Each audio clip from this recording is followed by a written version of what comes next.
আসসালামু আলাইকুম ওয়া রাহমাতুল্লাহি ওয়া বারাকাতুহু। আমি যে টপিকটা নিয়ে আজকে আলোচনা করব সেটা হচ্ছে prophetic mindset through the lens of সিরা or through the lens of সুন্নাহ।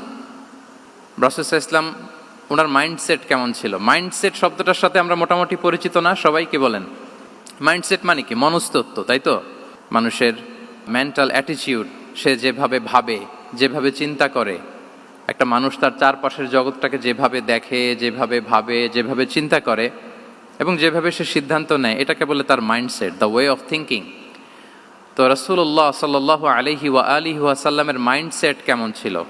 তিনি বিভিন্ন সিচুয়েশনে কিভাবে এই সিচুয়েশনটাকে ডিল করতেন, ওনার অ্যাপ্রোচ কেমন ছিল, কোন পরিস্থিতিতে কিভাবে রিয়্যাক্ট করতেন, কিভাবে রেসপন্স করতেন, কিভাবে থিঙ্ক করতেন, কিভাবে ডিসিশন মেকিং করতেন, এই টোটাল বিষয়টাকে আজকে আমরা prophetic mindset through the lens of সিরাতে কভার করবার চেষ্টা করবো ইনশাআল্লাহ। একটু ভারী টপিক, তারপরে খুব সহজ করে উপস্থাপন প্রেজেন্টেশন করতে পারলে এটা বোঝা যাবে ইনশাআল্লাহ বিইذنিল্লাহ। তাহলে আমি প্রায়ই রাসূল সাল্লাল্লাহু আলাইহি ওয়াসাল্লামের মাইন্ডসেট বোঝানোর জন্য সিরাতে ঢুকে যাব, মানে রাসূল সাল্লাল্লাহু আলাইহি ওয়াসাল্লামের আসিরা আল আতেরা আল মুবারাকা, ওনার বায়োগ্রাফিতে প্রবেশ করব এবং সেখান থেকে রেফারেন্সগুলো শেয়ার করব আপনাদের সাথে, এবং সুন্নাহ থেকে রেফারেন্স শেয়ার করব, যাতে করে আমাদের কাছে ক্লিয়ার হয় যে ওনার মাইন্ডসেটটা কেমন, দৃষ্টিভঙ্গি কেমন। আমরা অনেকে বলি না যে দৃষ্টিভঙ্গি বদলান তো জীবন বদলে যাবে, এটা বলি না আমরা? তার মানে এটা খুব গুরুত্বপূর্ণ, মাইন্ডসেট খুব গুরুত্বপূর্ণ। আমরা প্রফিটিক মাইন্ডসেট নিয়ে কথা বলবো ইনশাআল্লাহ। আমি আমার রিসার্চে 12টা মাইন্ডসেট খুঁজে পেয়েছি, based on my personal research. আরও কিছু মাইন্ডসেট থাকতে পারে, কিন্তু মেইনলি ঘুরে ফিরে এই 12টার মধ্যেই সীমাবদ্ধ রাসূল সাল্লাল্লাহু আলাইহি ওয়াসাল্লামের মাইন্ডসেট। সেই 12টা মাইন্ডসেট কি কি, আমি পয়েন্টগুলো উল্লেখ করে আমি মূল আলোচনাতে প্রবেশ করছি। প্রথম হচ্ছে গড সেন্ট্রিক মাইন্ডসেট, 2 নম্বরে ভিশন ওরিয়েন্টেড, 3 নম্বরে উইজডম ড্রিভেন, 4 নম্বরে রিফর্ম সেন্ট্রিক, 5 নম্বরে ওপেন মাইন্ডেড, 6 নম্বর এন্টারপ্রেনাল, 7 নম্বর কনসিডারেট, 8 নম্বর ট্রান্সপারেন্ট, 9 নম্বর অ্যাপ্রিসিয়েটিভ, 10 নম্বর হচ্ছে ফ্লেক্সিবল, 11 নম্বর অপটিমিস্টিক, 12 নম্বর হচ্ছে resilient. Based on my research, আমার ক্ষুদ্র গবেষণা আমি খুঁজে পেয়েছি যে রাসূল সাল্লাল্লাহু আলাইহি ওয়াসাল্লাম এই ধরনের মানসিকতার অধিকারী ছিলেন, এই অ্যাপ্রোচের অধিকারী ছিলেন।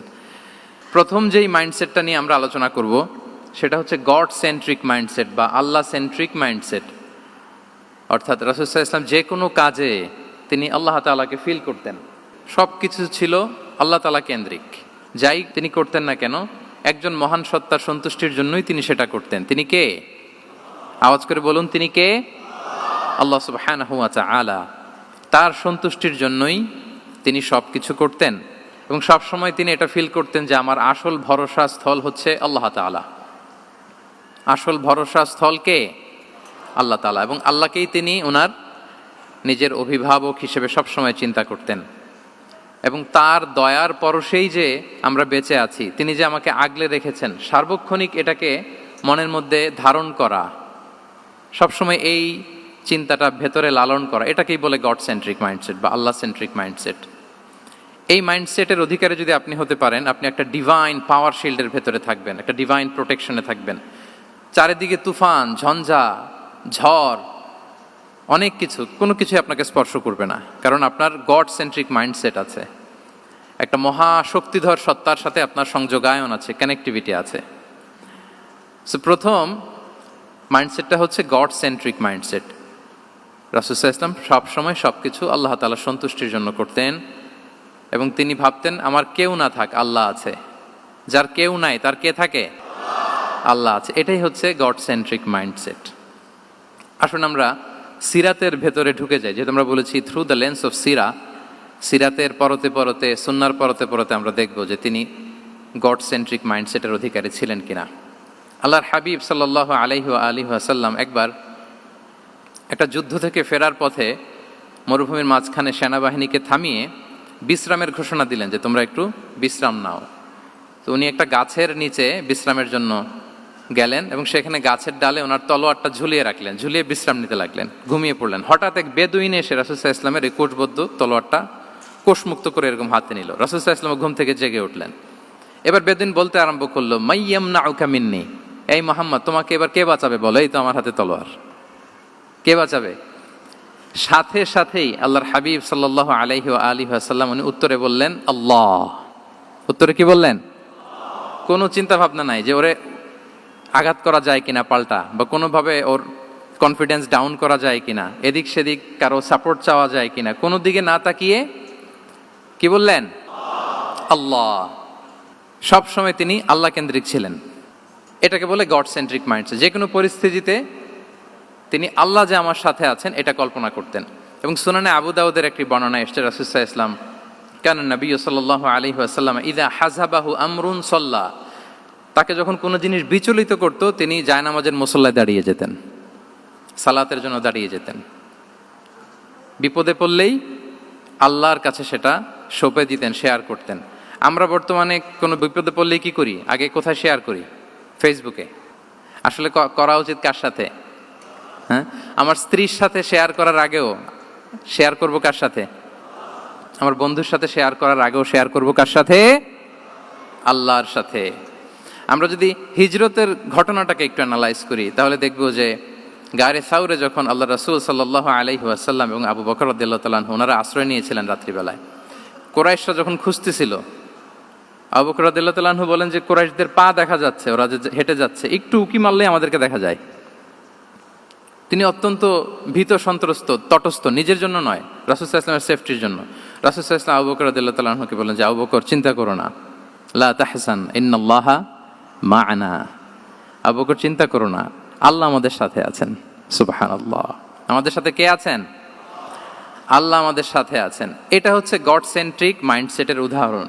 আপনার মনকে বুঝাতে হবে যে আল্লাহ আমার সাথে আছে। মনকে তুমি বুঝিয়ে বলো আল্লাহ আছে আমার সাথে। এই বাক্যটা মুখস্থ করা যাবে? মনকে তুমি বুঝিয়ে বলো আল্লাহ আছেন আমার সাথে। আপনার পুরো জীবনের সব কাজের সাথে যদি এই বাক্যটাকে মিলিয়ে ফেলতে পারেন দেখবেন যে কোনো কিছুই আপনার ক্ষতি করতে পারতেছে না। এটাকে বলে গড সেন্ট্রিক মাইন্ডসেট। আল্লাহ আমার সাথে আছেন, কেউ নাই কিন্তু আল্লাহ তাআলা আমার সাথে আছেন।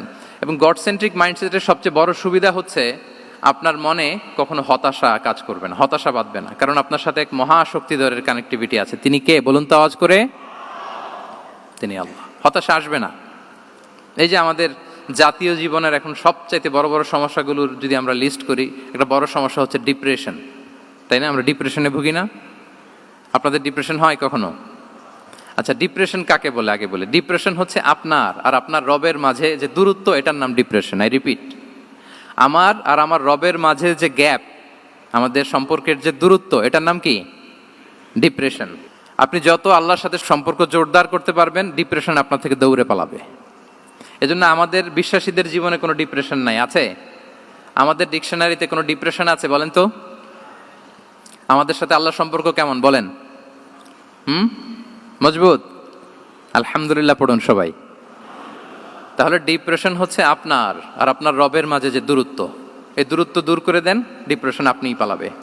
আমরা আরো কিছু সিরা থেকে ইনসিডেন্ট নিয়ে দেখি যে গড সেন্ট্রিক মাইন্ডসেটটা কেমন।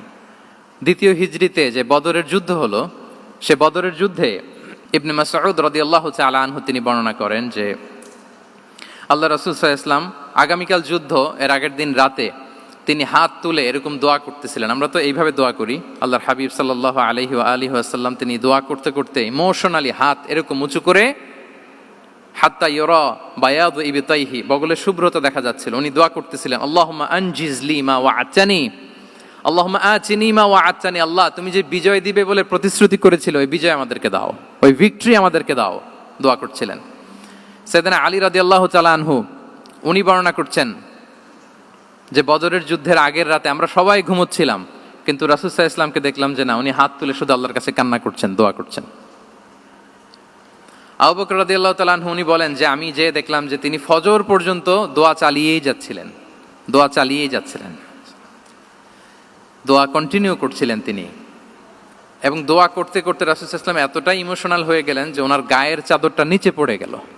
আবু বকর রাদিয়াল্লাহু তাআলা আনহু যে বলেন ইয়া নবী আল্লাহ কাফাকা মুনাশাদাতুকা রাব্বাক ফাইন্নাহু সায়ুনজিজু লাকা মা ওয়া'দাক, হে নবী যথেষ্ট, এনাফ ইজ এনাফ, অনেক হয়েছে নবী, আন্না, আর কাঁদতে হবে না, আপনার রব আপনাকে ভিক্টরি বা বিজয় দান করবে ইনশাআল্লাহ। তাহলে দেখেন, যুদ্ধের আগের রাতে সেনাপ্রধান কি করে? এই কৌশল ওই কৌশল, কোন দিক দিয়ে অ্যাটাক করা যাবে, ওয়ার স্ট্র্যাটেজি ঠিক করে, তার সাথে যারা আছে তাদের সাথে পরামর্শ করে। কিন্তু রাসূল সাল্লাল্লাহু আলাইহি ওয়াসাল্লাম সব কিছু সেট করে দিয়ে কার সাথে কানেক্টিভিটি গড়েছেন বলুন তো? আল্লাহর সাথে। This is called God centric mindset, Allah centric mindset. আমার হৃদয়টা সবসময় কার সাথে জুড়ে থাকবে? আল্লাহর সাথে, কারণ উনি ছাড়া আমার কোনো ঠিকানাই নেই। তাহলে এই মেন্টালিটি যদি আমরা ধারণ করতে পারি, এটাকে বলে গড সেন্ট্রিক মাইন্ডসেট। তাহলে রাসূলুল্লাহ সাল্লাল্লাহু আলাইহি ওয়া আলিহি ওয়াসাল্লামের যে 12টা মাইন্ডসেটের কথা আমরা বলেছি, তার প্রথমটা হচ্ছে গড সেন্ট্রিক। আল্লাহ তাআলা আমাদেরকে গড সেন্ট্রিক মাইন্ডসেট দান করুক। আমরা যে কোনো পরিস্থিতিতে যেভাবেই থাকি না কেন, আমরা বিপদে আপদে সবসময় ভরসা রাখবো কার উপর? এটাই হচ্ছে গড সেন্ট্রিক বা আল্লাহ সেন্ট্রিক মাইন্ডসেট। আচ্ছা, 2 নাম্বার মাইন্ডসেট হচ্ছে vision oriented mindset. Vision oriented mindset মানে হচ্ছে যার মধ্যে দূরদর্শিতা আছে, ফার সাইটেডনেস আছে, who can anticipate the future, যে ভবিষ্যৎ আগাম অনুমান করে ফেলতে পারে, সামনের পরিস্থিতিকে আগাম অনুমান করতে পারার যে যোগ্যতা বা দীর্ঘমেয়াদী চিন্তা করতে পারার যে ক্যাপাসিটি, এটাকে বলে ভিশন ওরিয়েন্টেড মাইন্ডসেট। এটা আল্লাহ রাসূল সাল্লাল্লাহু আলাইহি ওয়া আলিহি ওয়াসাল্লামকে আল্লাহ তাআলা দান করেছেন। উনি ভবিষ্যৎকে আগাম বুঝতে পারতেন, আগাম অনুমান করতে পারতেন, এবং সে অনুযায়ী তিনি স্ট্র্যাটেজি, প্ল্যান, পরিকল্পনা এটা তিনি সাজাতে পারতেন। এটাকে বলে ভিশন ওরিয়েন্টেড মাইন্ডসেট। এবার আসুন আমরা সিরাতের কিছু ইনসিডেন্টকে সামনে নিয়ে আসি যে তিনি কীরকম ভিশন ওরিয়েন্টেড মাইন্ডসেটের অধিকারী ছিলেন। আমরা সবাই হুদাইবিয়ার ঘটনা জানি না? কত হিজরিতে ঘটেছিল বলুন তো সবাই? 6ষ্ঠ হিজরিতে। লাকাদ সাদাকাল্লাহু রাসূলাহুর রুইয়া বিল হক লাতাদখুলুন্নাল মাসজিদাল হারামা ইনশাআল্লাহু আমিনিন। রাসূল সাল্লাল্লাহু আলাইহি ওয়াসাল্লাম 6ষ্ঠ হিজরিতে মদিনায় স্বপ্নে দেখলেন যে তিনি উমরা করতে যাচ্ছেন। তো নবীদের স্বপ্ন এটা কেবল স্বপ্ন নয়, এটা আল্লাহর পক্ষ থেকে ওয়াহি, রেভেলেশন। তো সেই হিসেবে তিনি 1400 সাহাবা নিয়ে উমরা করতে চলে গেলেন মক্কায়, কিন্তু মক্কাবাসী ঢুকতে দিল না, থামিয়ে দেয়া হলো। তো তখন একটা চুক্তি হয়েছিল, ওই চুক্তিতে বলা হলো, রাসূল সাল্লাল্লাহু আলাইহি ওয়াসাল্লাম লিখতে বললেন যে লিখো মিন মুহাম্মদ রাসূলিল্লাহ, আল্লাহর রাসূল মুহাম্মদের পক্ষ থেকে কুরাইশদের সাথে এই চুক্তি। কুরাইশরা আপত্তি করলো যে না, শুধু মুহাম্মদ লেখা যাবে, রাসূলুল্লাহ লেখা যাবে না, কারণ তুমি যে রাসূলুল্লাহ, আল্লাহর রাসূল, এটা যদি আমরা মেনে নেই তাহলে তোমার সাথে আর আমাদের দ্বন্দ্ব কিসের, আমরা তো ভাই ভাই হয়ে গেলাম, রাসূলুল্লাহ কাটো। সাহাবারা কেউ রাজি হয় না, বিশেষ করে ওমরে ফারুক রাদিয়াল্লাহু তাআলা, উনি রাজি হয় না, না না এটা কাটা যাবে না। রাসূল সাল্লাল্লাহু আলাইহি ওয়াসাল্লাম অনেক বলে কয়ে বুঝালেন যে না, দীর্ঘমেয়াদী চিন্তা করতে গেলে আমাদের এখন একটা শান্তি চুক্তির দরকার আছে, যাতে করে আমরা আমাদের গ্লোবাল নেভিগেশন সিস্টেম, দাওয়া সিস্টেমকে আরো স্ট্রং করতে পারি। অনেক বলে কয়ে রাসূলুল্লাহ কাটা হলো। এরপর তারা বলে চুক্তিতে লিখো যে এই বছর উমরা করতে দেয়া হবে না, এই বছর ফিরে যাবেন আপনারা সবাই। এটাও সাহাবারা রাজি হয় না, আল্লাহ রাসূল সাল্লাল্লাহু আলাইহি ওয়াসাল্লাম রাজি হলেন। আবার আরেকটা ক্লোজে লেখা হলো যে আগামী বছর আসলেও 3 দিনের বেশি থাকা যাবে না, সেটাও রাজি হয়ে গেল রাসূল সাল্লাল্লাহু আলাইহি ওয়াসাল্লাম, সাহাবারা রাজি হচ্ছেন না।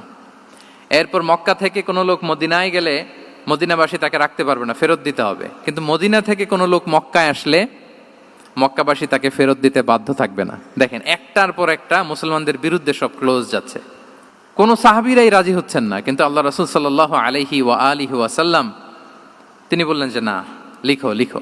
উমর ফারুক রাদিয়াল্লাহু তাআলা আনহু এতটাই রাগান্বিত হলেন, তিনি প্রশ্ন করলেন, ইয়া রাসূলুল্লাহ, আলাইসা আনতা নাবিয়্যুন হক, আপনি এই যে কম্প্রোমাইজের পর কম্প্রোমাইজ করে যাচ্ছেন, আপনি কি সত্য নবী নন, সত্য রাসূল নন? আলাসনা আলা দীনিন হক, আমরা কি সত্যের উপর প্রতিষ্ঠিত নই? আলাইসাল কুরআনু কিতাবুন হক, তো সব যদি সত্য হয় আপনি কেন এগুলো মানছেন? রাসূল সাল্লাল্লাহু আলাইহি ওয়াসাল্লাম বললেন যে ওমর, তুমি বাদ সেদো না, মেনে নাও। মেনে নিলেন, এবং এই মেনে নেওয়াটাকেই আল্লাহ ভিক্টরি বলে ঘোষণা দিলেন, বিজয় বলে। আল্লাহু আকবার। ইন্না ফাতাহনা লাকা ফাতহাম মুবিনা। এবং হুদাইবিয়ার এই সন্ধি থেকেই বেসিকলি মক্কা বিজয় ওইদিকে ত্বরান্বিত হয়েছে গতি প্রবাহটা। কারণ রাসূল সাল্লাল্লাহু আলাইহি ওয়াসাল্লাম অনেক দূর দেখেছেন, সাহাবারাই সামনের কিছু বিষয়ে তারা খেয়াল করছেন, কিন্তু রাসূলুল্লাহ সাল্লাল্লাহু আলাইহি ওয়া আলিহি ওয়াসাল্লাম তিনি অনেক দূর দেখতে পাচ্ছেন। আচ্ছা বলেন, 3 তলার উপর থেকে একজন একটা ভিউ দেখতে পায়, আর 30 তলা উপর থেকে আরেকজন একটা কন্ডোমিনিয়ামের উপর থেকে একটা পানোরামিক ভিউ দেখতে পায়, দুইজনের ভিউ দেখা কি একরকম হয়? বলেন, একরকম হবে? কখনোই হবে না। তাহলে 30 তলার উপর থেকে যিনি দেখবে তিনি একটা পানোরামিক ভিউ দেখবে, দ্য টোটাল সিনারিও তার কাছে ক্রিস্টাল ক্লিয়ার হবে, যেটা সাহাবা রিদওয়ানুল্লাহি তাআলা আলাইহিম আজমাইন ওনাদের কাছে ক্লিয়ার ছিল না।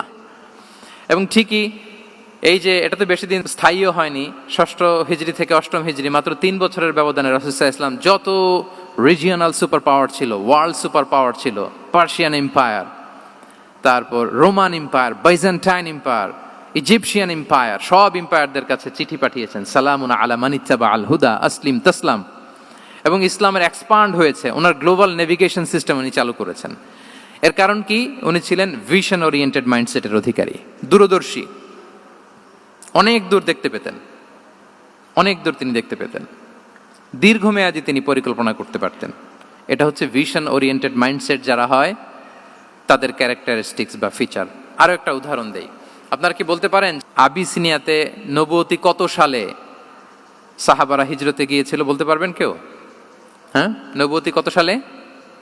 5ম সালে। হ্যাঁ, নবুয়তি 5ম বছর ওনারা আবিসিনিয়াতে, বর্তমানে যেটা ইথিওপিয়া বা ইরিত্রিয়া, সেখানে সাহাবারা হিজরতে গিয়েছিলেন। এবং আবিসিনিয়াতে এই যে হিজরতে গেল, তারা সবাই মিলে ফিরে এসেছিল মদিনায় কবে? এটা কি কেউ জানেন? আল্লাহু আকবার, মাশাআল্লাহ মাশাআল্লাহ। বসুন। খায়বার বিজয়ের দিন এসেছিলেন। আবিসিনিয়াতে যারা হিজরতে গিয়েছিলেন তারা মদিনায় ব্যাগ এন্ড ব্যাগেজ সব কিছু নিয়ে খায়বার বিজয়ের সময়, মানে 7ম হিজরিতে এসেছিলেন।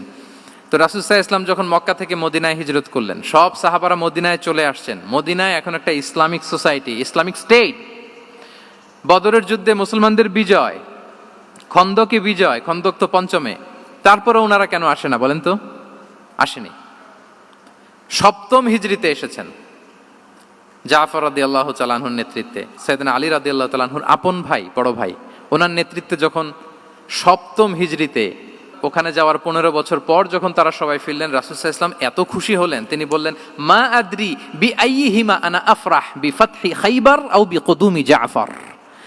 আমি কোনটাতে বেশি খুশি আজকে আমি জানি না, খায়বার বিজয়ে বেশি খুশি না আমার ভাই জাফরকে পেয়ে বেশি খুশি। আল্লাহু আকবার, এত খুশি হয়েছিলেন। তো এখন এমনি তো মনে প্রশ্ন জাগে যে রাসূল সাল্লাল্লাহু আলাইহি ওয়াসাল্লাম যখন মদিনায় চলে আসলেন, কোরআনের আয়াতগুলো নাজিল হয়, সালাত ফরজ হলো, জাকাত আসলো, সব হলো, একটার পর একটা হচ্ছে, ইসলামিক স্টেট, তো ওনারাই কেন আবিসিনিয়াতে পড়ে আছেন? প্রশ্ন জাগে না? ওই সময় একটা ক্রাইসিস মোমেন্ট ছিল, তখন ওনারা গিয়েছিল আবিসিনিয়াতে, কিন্তু আসে না কেন? ওনারা এসেছেন 7ম হিজরিতে। এর কারণ আবিসিনিয়ায় কিছু মুসলিমদেরকে রেখে দেওয়া, এটা রাসূলুল্লাহ সাল্লাল্লাহু আলাইহি ওয়াসাল্লামের প্ল্যান বি ছিল। কি ছিল? Plan B. রাসূল সাল্লাল্লাহু আলাইহি ওয়াসাল্লাম অপেক্ষা করছিলেন যে মদিনাকে প্রথমে ইন্টারনাল যত থ্রেট আছে এগুলো থেকে মুক্ত করতে হবে, এরপরে মদিনাকে যত এক্সটার্নাল থ্রেট আছে এগুলো থেকে মুক্ত করতে হবে। সব যখন মুক্ত করে উনি দেখলেন যে না, মদিনা সেফ জোন, এখন আর আলাদা একটা বেজ, একটা এক্সট্রা সেফ জোন বা এডিশনাল বেজ আমার কোথাও দরকার নাই, তখনই তিনি লোক পাঠালেন যে যাও, জাফরের নেতৃত্বে আবিসিনিয়ায় যারা হিজরত করেছে তারা সবাই মদিনায় চলে আসো। সুবহানাল্লাহি বিহামদি। তাহলে একটা প্ল্যানে কাজ করতেন না, আমরা তো এরকম করি, একটাই প্ল্যান। প্ল্যান কয়টা? এটা যদি ওয়ার্ক না করে শেষ, আমু নাই সালাও নাই। কিন্তু রাসূলুল্লাহ সাল্লাল্লাহু আলাইহি ওয়া আলিহি ওয়াসাল্লামের প্ল্যান এ ছিল, প্ল্যান বি ছিল, প্ল্যান সি ছিল। প্ল্যান এ ওয়ার্ক না করলে প্ল্যান বি তে যেতেন, বি ওয়ার্ক না করলে সি তে যেতেন, এইভাবে তিনি কাজ করতেন। তাহলে এটা হচ্ছে বেসিকলি ভিশন ওরিয়েন্টেড মাইন্ডসেটের অধিকারী যারা, তারা এটা করে, যারা ফিউচারকে অ্যান্টিসিপেট করতে পারে, আগাম অনুভব করতে পারে যে কি হতে পারে সামনে। এই যে বাংলাদেশের বিভিন্ন প্ল্যান পরিকল্পনায় আমরা দেখা যায় যে এখান দিয়ে একটা ব্রিজ করে পরে ভাঙতে হয়, রাস্তা একটা তৈরির পরে ভাঙতে হয়, কোথায় এক টানেল হয়ে আছে প্রতি মাসে মাসে এখন লস হয়, তারপর 1 ঘন্টা বৃষ্টি হলে পুরো ঢাকা শহর এটা বন্যা হয়ে যায়। এগুলো হচ্ছে একাধিক প্ল্যান না থাকা, ভিশনারি অ্যাটিটিউডের অধিকারী না হওয়ার কারণে এই ঝামেলাগুলো আমাদের হচ্ছে। তো প্রফেটিক সিরার এই প্রফেটিক মাইন্ডসেট থেকে আমাদের নেয়ার বিষয় হচ্ছে এটা, যে আমাদেরকে ভিশনারি অ্যাটিটিউডের হতে হবে। রাসূল সাল্লাল্লাহু আলাইহি ওয়াসাল্লাম ভিশন ওরিয়েন্টেড মেন্টালিটির ছিলেন। আগাম, আজ থেকে 50 বছর পরে বাংলাদেশে কি ক্রাইসিস হতে পারে, আজ থেকে ঠিক 100 বছর পরে বাংলাদেশে কি হতে পারে, ওই রোডম্যাপকে সামনে রেখে আমাদেরকে প্ল্যান করতে হবে। এটাকে বলে ভিশন ওরিয়েন্টেড মাইন্ডসেটের অধিকারী হওয়া। 3 নাম্বার হচ্ছে উইজডম ড্রিভেন মাইন্ডসেট। উইজডম মানে হচ্ছে প্রজ্ঞা। প্রজ্ঞা কি? জ্ঞান আর কমন সেন্স দুইটা একসাথে হইলে ওইটারে প্রজ্ঞা বলে। When the knowledge and common sense join together, it reflects as wisdom. আপনার জ্ঞান এবং আপনার কমন সেন্স একসাথে হইলে ওইটা উইজডম হয়ে যায়। রাসূল সাল্লাল্লাহু আলাইহি ওয়াসাল্লাম ছিলেন প্রজ্ঞায় সমৃদ্ধ এক মননের অধিকারী। ওনার সব কিছুতেই প্রজ্ঞা ছিল। উইজডম ইন গিভিং অ্যাডভাইস, উপদেশ দেওয়ার সময় ছিল। উইজডম ইন পলিসি মেকিং এর সময় সেখানে প্রজ্ঞা ছিল। Wisdom in action, strategic plan, কোনো স্ট্র্যাটেজিক প্ল্যানের ক্ষেত্রে প্রজ্ঞা ছিল। রাসূল সাল্লাল্লাহু আলাইহি ওয়াসাল্লাম একই প্রশ্নের উত্তর এক একজনকে এক একভাবে দিতেন। অনেক সাহাবারা জিজ্ঞেস করতেন যে রাসূলুল্লাহ একই প্রশ্ন, একে বললেন এইটা, ওরে বললেন ওইটা, ওরে বললেন আরেকটা, এটা কেন? তো রাসূল সাল্লাল্লাহু আলাইহি ওয়াসাল্লাম বললেন যে আমি জানি ওর কিসে ঘাটতি, আমি জানি ওর কি প্রয়োজন, আমি জানি ওকে কোন নাসিহাটা দিলে কাজ করবে, ফলে এক একজনকে আমি এক একভাবে ক্লারিফাই করেছি। আল্লাহু আকবার। This is called wisdom. আচ্ছা, উইজডম, রাসূল সাল্লাল্লাহু আলাইহি ওয়াসাল্লাম যে উইজডম ড্রিভেন মাইন্ডসেটের অধিকারী ছিলেন, এটার কয়েকটা এক্সাম্পল আমরা সিরাত থেকে দেখি। মক্কা বিজয় হয়েছে কত হিজরিতে? অষ্টম হিজরিতে যখন মক্কা বিজয় হলো, তখন রাসূল সাল্লাল্লাহু আলাইহি ওয়াসাল্লাম আম্মাজান আয়েশার সাথে গল্প করছিলেন আর বলছিলেন, আয়েশা, লাউলা হাদাসাতু আহদি কওমিকা বিল কুফরি লা নাকাতুল কাবাতা ওয়া লা জাআলতুহা আলা আসাসি ইব্রাহিম।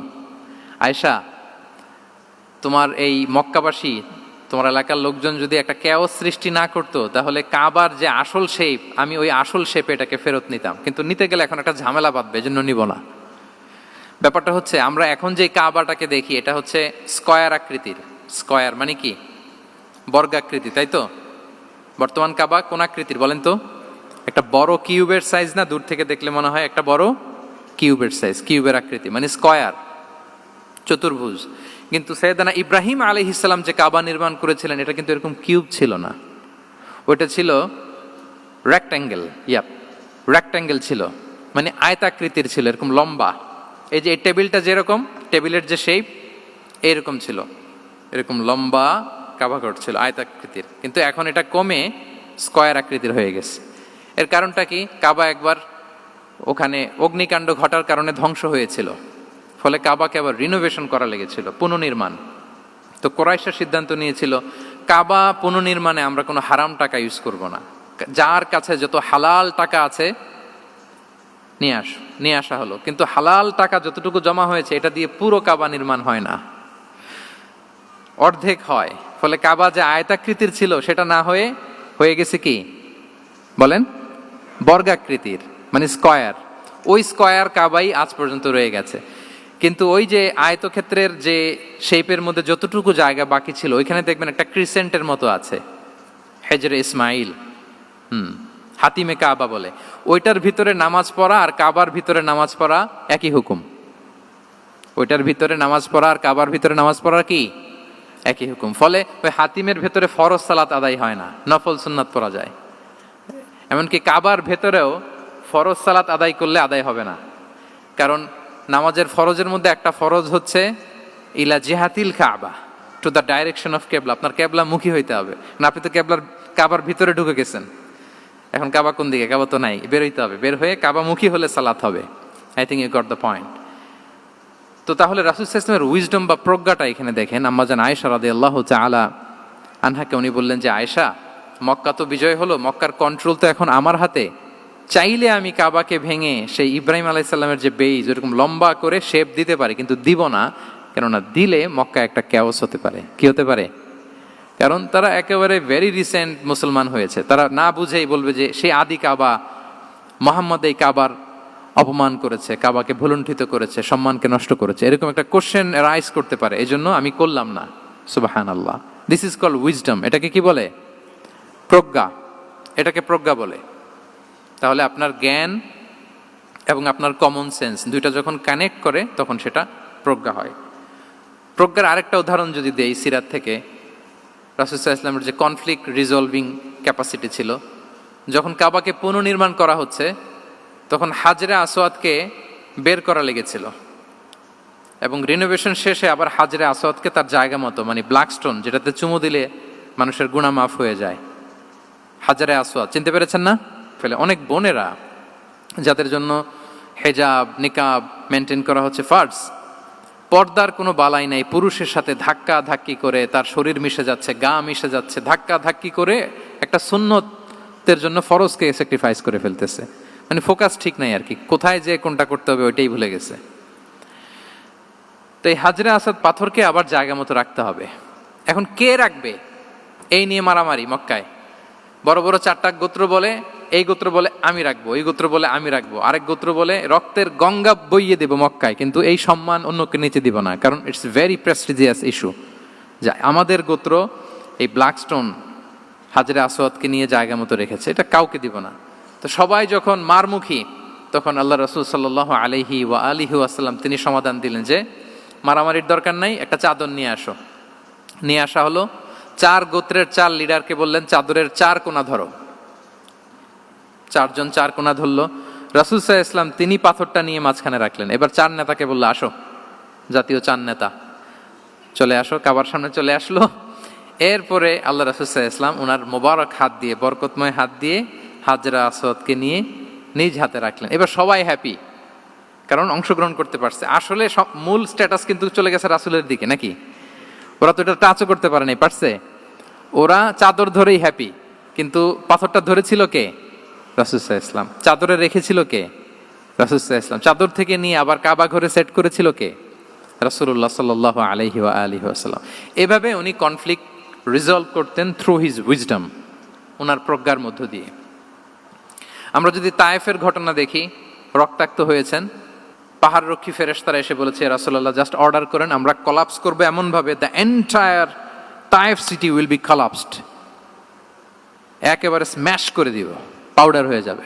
রাসূল সাল্লাল্লাহু আলাইহি ওয়াসাল্লাম বললেন, না, বাল আরজু আন ইউখরিজাল্লাহু মিন আসলাবিহিম মান ইয়াবুদুল্লাহ ওয়াহদাহু ওয়া লা ইউশরিকু বিহি শাইআ। তিনি বললেন, না, ওদেরকে ধ্বংস করে দিও না। ওদেরকে ধ্বংস করলে লা ইলাহা পড়বে কে? সুবহানাল্লাহ। কি উইজডম ড্রিভেন ছিলেন উনি। উনি বলেন যে আমি আশা করি, প্রত্যাশা রাখি, দোয়া করি যে ওরা আমাকে প্রত্যাখ্যান করেছে, কিন্তু ওদের যে নেক্সট জেনারেশন, ওরা সাক্ষী দেবে আশহাদু আল্লাহ ইলাহা ইল্লাল্লাহ ওয়া আশহাদু আন্না মুহাম্মাদার রাসূলুল্লাহ। এবং তাই হয়েছে। এখন তায়েফে যান, চারদিক থেকে আল্লাহু আকবার ধ্বনিতে মুখরিত তায়েফ। এবং এত চমৎকার শহর, এটা একটা ট্যুরিস্ট ডেস্টিনেশন হয়ে গেছে। সৌদি আরবিয়াতে যারা যায়, তায়েফ না গেলে লোকদের ভালো লাগে না। ঠান্ডা, সবুজ শ্যামল, রেইনফল হয়, ফলমূল পাওয়া যায়। আব্দুল্লাহ ইবনে আব্বাস রাদিয়াল্লাহু তাআলা আনহুর স্মৃতিধন্য মসজিদ আছে, অনেকগুলো ইউনিভার্সিটি আছে, ইসলামিক ইনস্টিটিউশন আছে। এই যে নয়নাভিরাম তায়েফ, এটা রাসূল সাল্লাল্লাহু আলাইহি ওয়াসাল্লামের উইজডমের ফসল। ওই দিন যদি রাগের চোটে বলতো যে হ্যাঁ দাও, স্ম্যাশ করে দাও, তাইলে এই যে যারা শাহাদা পড়েছে, মুসলিম হয়েছে, এটা কিন্তু হতো না। তাহলে এটা হচ্ছে রাসূল সাল্লাল্লাহু আলাইহি ওয়াসাল্লামের প্রজ্ঞার একটা উদাহরণ। আরো একটা উদাহরণে যাই। রাসূল সাল্লাল্লাহু আলাইহি ওয়াসাল্লাম যখন আকাবার দ্বিতীয় শপথ করে ফেললেন ইয়াসরিববাসীর সাথে, তখনও মদিনা হয়নি, তো তখন মদিনাবাসী বলল যে রাসূলুল্লাহ, আপনি তো এখনো হিজরত করবেন না, তো আমাদেরকে কোরআন শিখাবে কে, সালাত শিখাবে কে? আপনি একজন দায়ী পাঠান, আমাদের সাথে একজন টিচার দেন। রাসূল সাল্লাল্লাহু আলাইহি ওয়াসাল্লাম তখনও মদিনাতে হিজরতে যাননি, আমাদের সাথে একজন দায়ী পাঠাবেন। তো রাসূল সাল্লাল্লাহু আলাইহি ওয়াসাল্লাম একজনকে দায়ী হিসেবে পাঠিয়েছিলেন। বলেন ওই দায়ীর নাম কি? কি নাম? মুসআব ইবনে উমাইর রাদিয়াল্লাহু তাআলা আনহু, যিনি উহুদের যুদ্ধে শহীদ হয়েছিলেন, উনাকে পাঠিয়েছিলেন। দেখেন, উনি আবু বকর রাদিয়াল্লাহু তাআলা আনহুকে পাঠান নাই, পাঠিয়েছেন ওমরে ফারুককে, ওসমান রাদিয়াল্লাহু তাআলা আনহু, আলী রাদিয়াল্লাহু তাআলা আনহু। কাউকে পাঠাইছেন? কারে পাঠালেন? মুসআবকে। এর কারণ হচ্ছে উনি দেখতে খুব স্মার্ট ছিলেন, খুব ড্যাশিং ফেসের অধিকারী ছিলেন, মক্কার এলিট ফ্যামিলির একজন যুবক ছিলেন, এবং উনি সবচাইতে দামি দামি পারফিউম কালেক্ট করে ওইটা দিতেন। উনি মক্কার কোনো রাস্তা দিয়ে হেঁটে গেলে লোকজন বুঝতো এই রাস্তা দিয়ে কিছুক্ষণ আগে হেঁটে গিয়েছে মুসআব ইবনে উমাইর। সুবহানাল্লাহ। আমরা বাংলায় বলি না যে আগে দর্শনদারি পরে গুণবিচারী? এই কথাটার সাথে পরিচিত আপনারা? আগে দর্শনদারি পরে গুণবিচারী। আল্লাহ তাআলা এক একজনকে আমাদেরকে এক এক অবয়বে সৃষ্টি করেছেন। হুয়াল্লাযী ইউসাউবিরুকুম ফিল আরহামি কাইফা ইয়াশা। আল্লাহর একটা নাম হচ্ছে তিনি আল মুসাউবির, দ্য ডিজাইনার। মায়ের গর্ভে থাকতেই আমাদের কার চেহারা, কার কণ্ঠস্বর, কার স্কিন কালার, কে কিরকম হব, সব ফিক্স তিনি ঠিক করে দিয়েছেন। এটা আল্লাহর দেয়া। কিন্তু রাসূল সাল্লাল্লাহু আলাইহি ওয়াসাল্লামের উইজডমের ব্যাপার হচ্ছে তিনি আবু বকর রাদিয়াল্লাহু তাআলা আনহু, ওমর রাদিয়াল্লাহু তাআলা আনহু, ওসমান আলী, কাউকে চুজ না করে কাকে পাঠালেন? মুসআব ইবনে উমাইরকে। যে তাকে দেখলেই সবাই আগে পাগল হয়ে যায়, মানে ইমপ্রেস হয়ে যায়। হ্যাঁ, ফার্স্ট ইমপ্রেশনটা তার খুব ভালো, খুব ভালো। উনি মুসআব ইবনে উমাইরকে পাঠালেন, এবং যেই প্ল্যান সেই কাজ। উনি যে পুরো মদিনা কাঁপায় ফেলছেন, মাশাআল্লাহ। মদিনার ঘরে ঘরে উনি ইসলামের বার্তা পৌঁছে দিয়েছেন। এবং স্বয়ং রাসূলুল্লাহ সাল্লাল্লাহু আলাইহি ওয়াসাল্লামের আগে তিনি মদিনাতে জুমার নামাজ পড়েছিলেন, কারণ জুমার বিধান আসছে। কিন্তু মক্কা এমন একটা ল্যান্ড যেখানে এখনো জুমা পড়া আবশ্যক হয় নাই, চারদিকে কুফর বেষ্টিত। তো রাসূল সাল্লাল্লাহু আলাইহি ওয়াসাল্লাম লোক পাঠিয়েছেন যে জুমার বিধান এসছে, মুসাব তুমি কিন্তু মদিনায় যারা আছে তাদেরকে নিয়ে জুমা পড়ে ফেলো। তো মুসাব রাদিয়াল্লাহু তাআলা আনহু স্বয়ং রাসূলুল্লাহ সাল্লাল্লাহু আলাইহি ওয়াসাল্লামের আগে রাসূল সাল্লাল্লাহু আলাইহি ওয়াসাল্লামের পারমিশন নিয়ে মদিনাতে জুমা কায়েম করে ফেলছে। সুবহানাল্লাহি ওয়া বিহামদিহি। দেখেন, উইজডম ড্রিভেন পার্সোনালিটির অধিকারী ছিলেন, প্রজ্ঞার অধিকারী ছিলেন, অন্য কাউকে পাঠাননি। কাকে পাঠিয়েছেন? মুসআব ইবনে উমাইর। তাহলে উনি যেই কাজটাই করতেন, যেটা বলতেন, যেটাতে এঙ্গেজ হতেন, এর নেপথ্যে প্রজ্ঞা ছিল। কি ছিল ভাই? উইজডম ছিল। আল্লাহ যেন সেই উইজডম আমাদেরকে দান করেন, আল্লাহ যেন সেই প্রজ্ঞা দিয়ে আমাদেরকে সমৃদ্ধ করেন।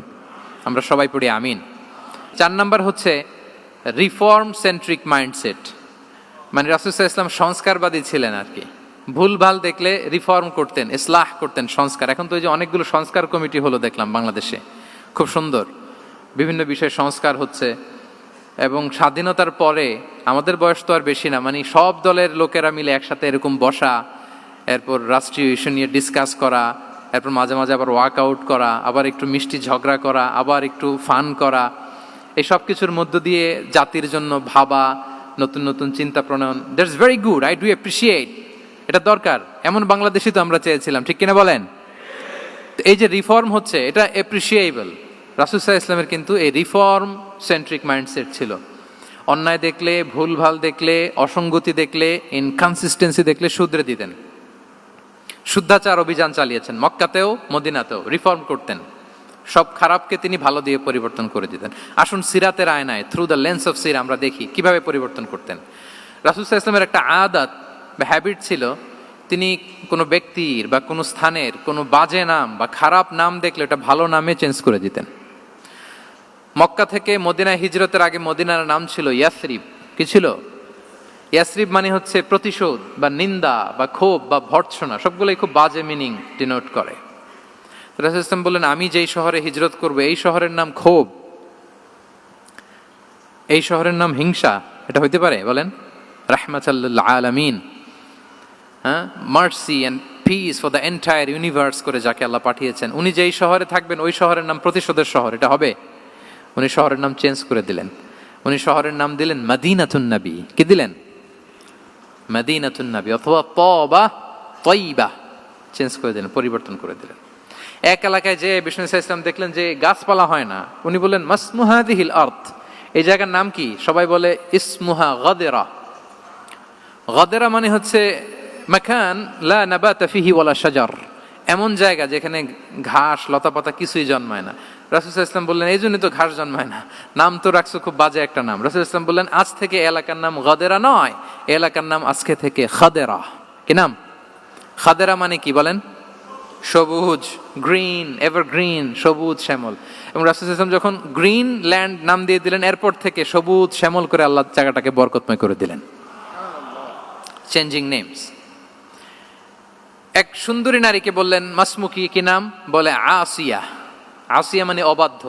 রাসূল সাল্লাল্লাহু আলাইহি ওয়াসাল্লাম বললেন, তুমি এত সুন্দরী, you are a beautiful lady, আর কি বাজে একটা নাম রেখেছো আসিয়া। তুমি আসিয়া কেন হবে? আজকে থেকে তোমার নাম জামিলা, মানে তুমি সুন্দরী, রূপবতী। সুবহানাল্লাহ, সুন্দর একটা নাম দিয়ে দিলেন। এক সাহাবীর নাম ছিল হাজান। হাজান মানে রাফ এন্ড টাফ, রুক্ষ। রাসূল সাল্লাল্লাহু আলাইহি ওয়াসাল্লাম বললেন, না, হাজান না, তোমার নাম আজকে থেকে সাহাল। কি নাম? সাহাল। সাহাল মানে সহজ। উনি বলেন, যেদিন থেকে সাহাল রাখছি এর আগ পর্যন্ত নাকি ওনার অসুস্থতা, রোগ বালাই একটার পর একটা লেগেই থাকতো। যেদিন থেকে সাহাল, ওই দিন থেকে উনি বলেন যে আল্লাহ তাআলা নবীর এই নাম চেঞ্জ করে দেওয়ার বারাকায় আমার পুরো জীবনের সব কাজকে আল্লাহ তাআলা সহজ করে দিয়েছেন। তাহলে রিফর্ম সেন্ট্রিক মাইন্ডসেট, আমরাও খারাপ কিছু দেখলে ভালো দিয়ে পরিবর্তন করব। কি বলেন? আচ্ছা, এটা তো নাম চেঞ্জ করে দেয়া। এবার সোশ্যাল রিফর্ম তিনি কি কি করেছেন আমরা একটু দেখি।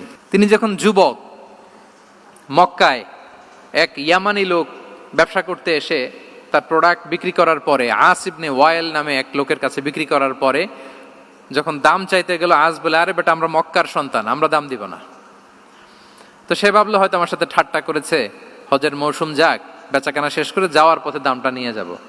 সে ফেরার দিন আবার গেল যে আমার তো জিনিসের দামটা আপনি দিলেন না। সে বলে, আমরা এই ভূখণ্ডের মালিক, আমরা দাম দেই না, এটা তো বড় জুলুম। সে কান্নাকাটি শুরু করলো। তার এই কান্নাকাটি দেখে আল্লাহ রাসূল সাল্লাল্লাহু আলাইহি ওয়াসাল্লাম, ওনার চাচা জুবাইর ইবনে আব্দুল মুত্তালিব সহ ইয়াং স্টার যারা আছে, দ্য ইয়ুথ অব মক্কা, তাদের সবাইকে নিয়ে একটা সোসাইটি করলেন। এই যে আমরা হালাফুল ফুদুলের নাম শুনি না, যেটা বাংলায় আমরা কি বলি? হিলফুল ফুজুল। এই নামে তো অনেক সংগঠন আছে বাংলাদেশে। কি বলেন? যুবকরা কোনো সংগঠন করলে কমনলি এই নামটা পছন্দ করে, হিলফুল ফুজুল।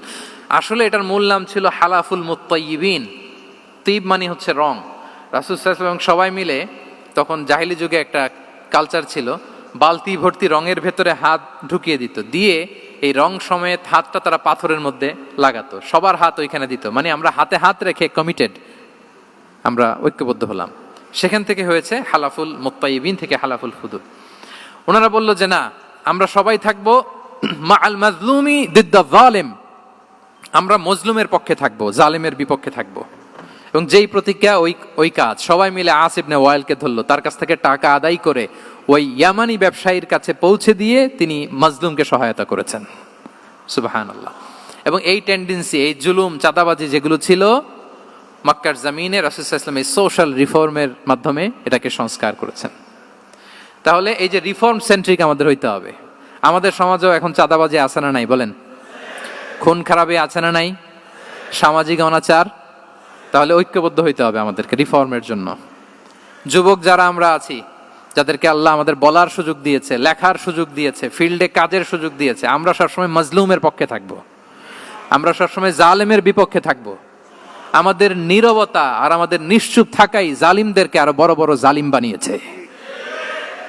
এজন্য নাহনু মাআল মাজলুম দিদ্দা যালিম, এটা হচ্ছে আমাদের স্লোগান। আমরা কাদের সাথে?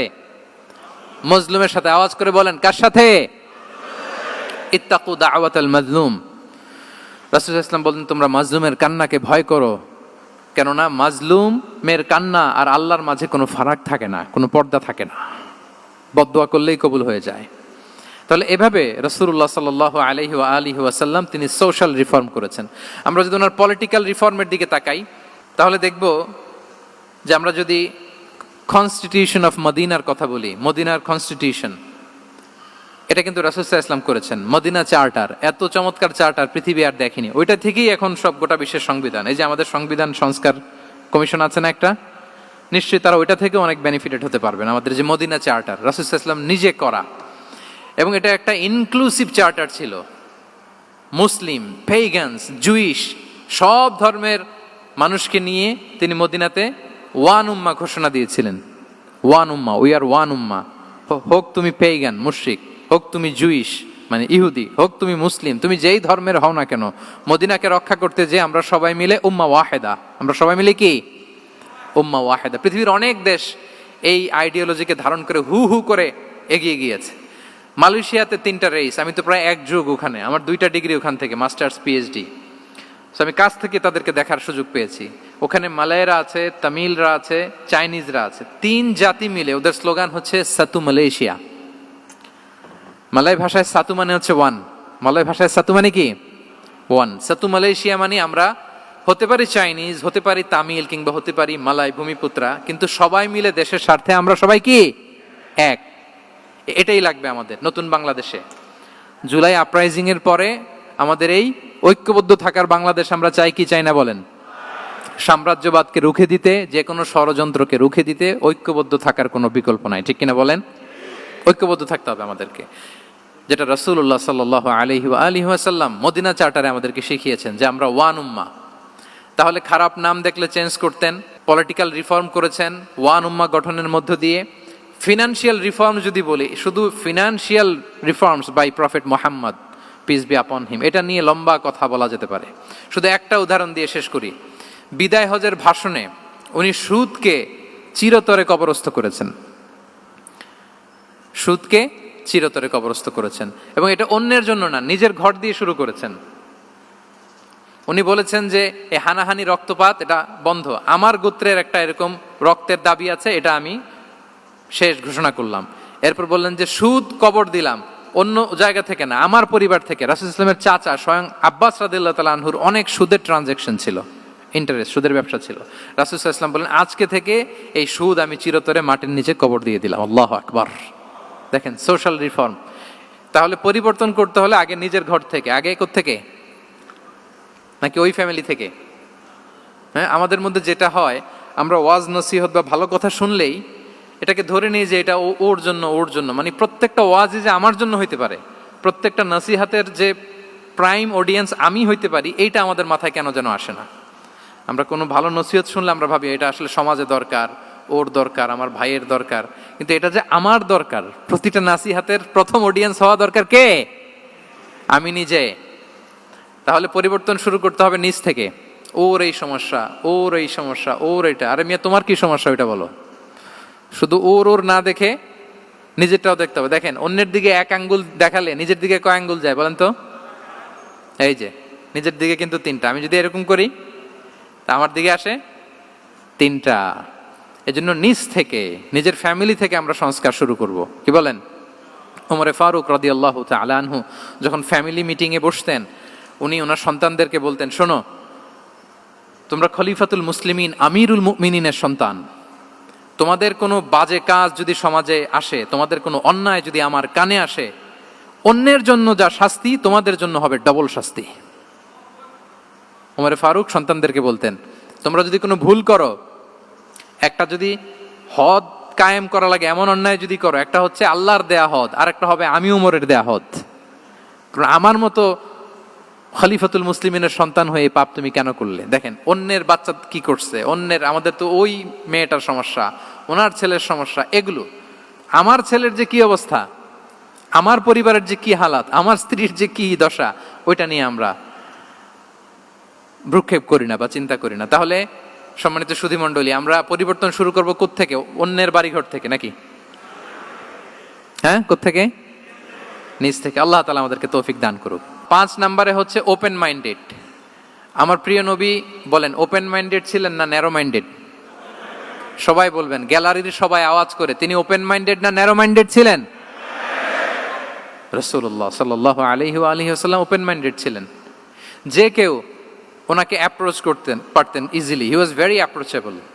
ছোট বড় আবাল বৃদ্ধ বনিতা ওনার সাথে কথা বলতে স্বাচ্ছন্দ্য বোধ করতো, ভয় পেত না। এজন্য সিরাতের পরতে পরতে দেখবেন এক শিশু এসে প্রশ্ন করে, নারী এসে প্রশ্ন করে, বৃদ্ধ এসে প্রশ্ন করে, বন্ধু এসে প্রশ্ন করে, শত্রু এসে কনভারসেশন করে, সবাই এসে ওনার সাথে কথা বলতে পারতো। সুবহানাল্লাহ। এবং এগুলো উনি অ্যাকোমোডেট করতে পারতেন। কি করতে পারতেন? অ্যাকোমোডেট করতেন। ছোট্ট একটা উদাহরণ দেই, আসির আল হালাবিয়া থেকে নেয়া একটা বিখ্যাত সিরাতের গ্রন্থ। বদরের যুদ্ধে রাসূল সাল্লাল্লাহু আলাইহি ওয়াসাল্লাম বদরের মাঠে সেনা ক্যাম্প স্থাপন করলেন। কি ক্যাম্প? সেনা ক্যাম্প স্থাপন করলেন।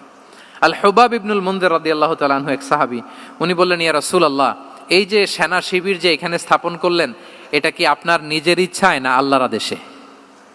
দেখেন, সেনাপতিরে কোনো সাধারণ সৈনিক এই প্রশ্ন করতে পারে? করলে চাকরি থাকবে?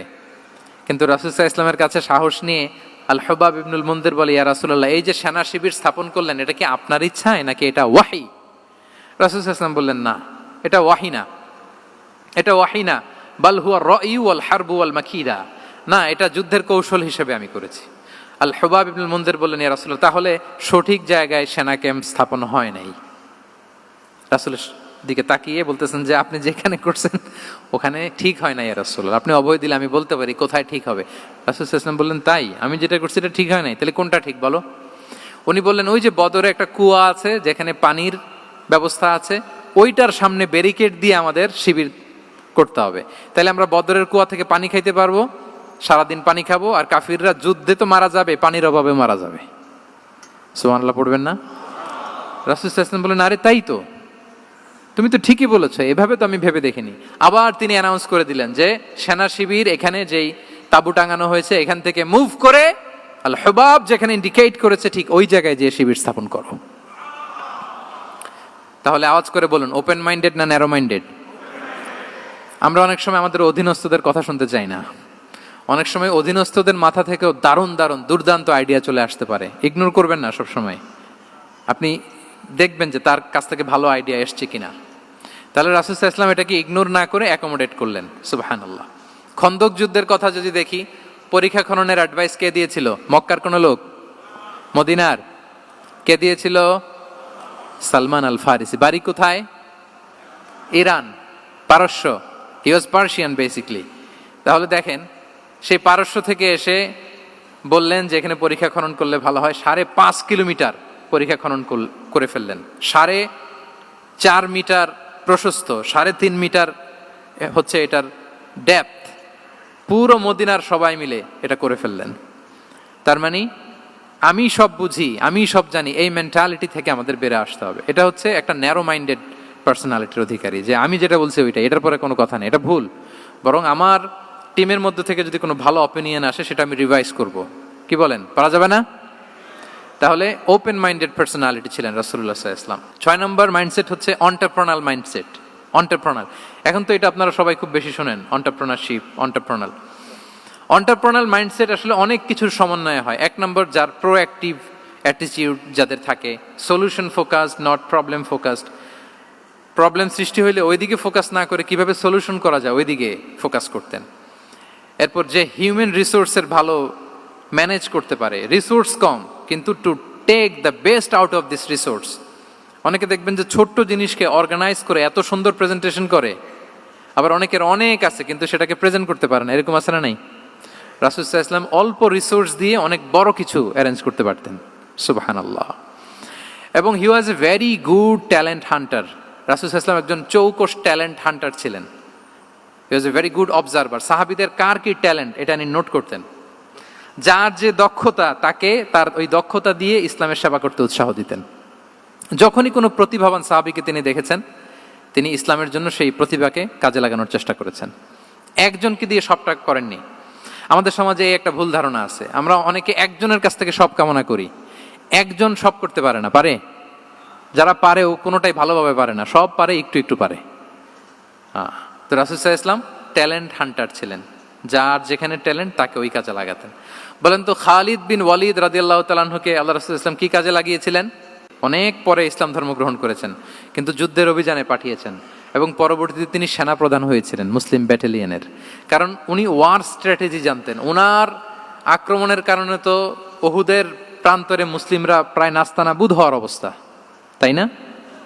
অনেক পরে আল্লাহ তাআলা ওনাকে ইসলামের জন্য কবুল করলেন। তাহলে উনি ওয়ার স্ট্র্যাটেজি জানতেন, ফলে রাসূল সাল্লাল্লাহু আলাইহি ওয়াসাল্লাম ওনাকে যুদ্ধের জন্য কাজে লাগিয়েছেন। তাহলে সবাইকে একটা দিলে হবে না, প্যারাসিটামল 3 বেলা সবার জন্য হবে নাকি যার যে রোগ সে অনুযায়ী প্রেসক্রিপশন? হ্যাঁ, খালিদ বিন ওয়ালিদ রাদিয়াল্লাহু তাআলা আনহু তিনি সমরবিদ ছিলেন, রণকৌশলী। ওনাকে বানিয়েছেন সেনাপ্রধান। আওয়াজ করে বলুন, কি প্রধান? উনি সেনাপ্রধান হয়েছিলেন। আচ্ছা, আপনারা হাসান বিন সাবিত রাদিয়াল্লাহু তাআলা আনহুর নাম শুনেছেন নিশ্চয়ই। ওনাকেও তো যুদ্ধের ময়দানে পাঠিয়েছেন না? ওনারা পাঠিয়েছেন। ওনারা দিয়ে কি করছেন বলেন? কবিতা লিখতেন। ওনার কাব্য প্রতিভা ছিল। উনি বেসিক্যালি যুদ্ধ করতে জানতেন না, এজন্য রাসূল সাল্লাল্লাহু আলাইহি ওয়াসাল্লাম যুদ্ধে ওনাকে পাঠাতেনও না। বিভিন্ন যুদ্ধে ওনাকে না পাঠিয়ে নারীদেরকে, মদিনার নারী শিশু ভালনারেবলস যারা আছে তাদেরকে দেখভাল করার জন্য মদিনায় উনি রেখে যেতেন, কারণ আল্লাহ তাআলা ওনাকে কাব্য প্রতিভা দিয়েছিলেন। ওনার এক এক কবিতা পড়লে গায়ের লোম খাড়া হয়ে যায়। You will have goosebumps, literally আপনার গায়ের পশম দাঁড়িয়ে যাবে। এবং উনি ওনার কবিতা দিয়ে মুসলিমদেরকে, সাহাবীদেরকে উজ্জীবিত করতেন। মসজিদে নববীতে আল্লাহ রাসূল সাল্লাল্লাহু আলাইহি ওয়াসাল্লাম ওনার মিম্বারের পাশে শুধু হাসান বিন সাবিতের রাদিয়াল্লাহু তাআলা আনহুর জন্য আলাদা একটা মিম্বার বানিয়েছিলেন, যে হাসান তুমি ওখানে উঠে কবিতা লিখে আমার সাহাবাদেরকে উজ্জীবিত করবে জিহাদের জন্য। আল্লাহু আকবার।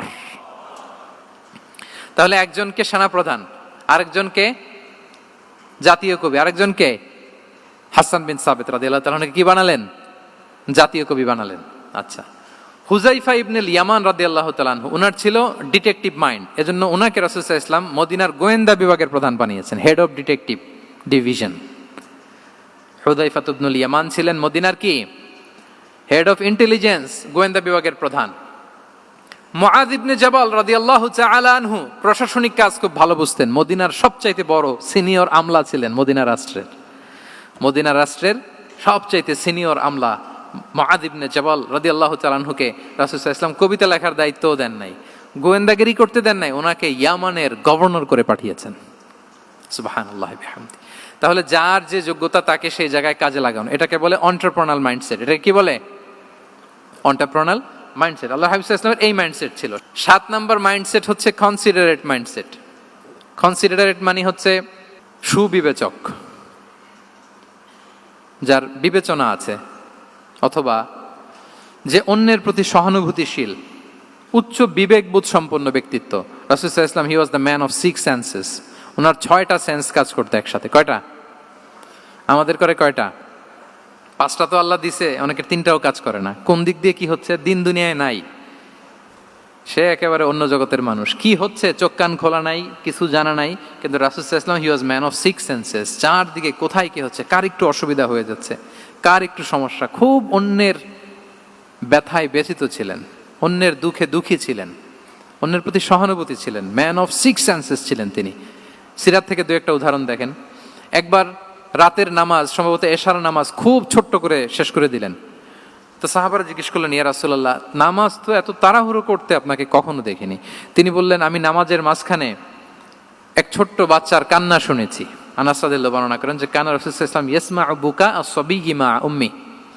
আমি যখন নামাজে ইমামতি করছি, পেছনে মহিলাদের কাতারের ওখান থেকে একটা ছোট্ট শিশুর কান্নার আওয়াজ আমার কানে আসলো। দেখেন কি সেন্স।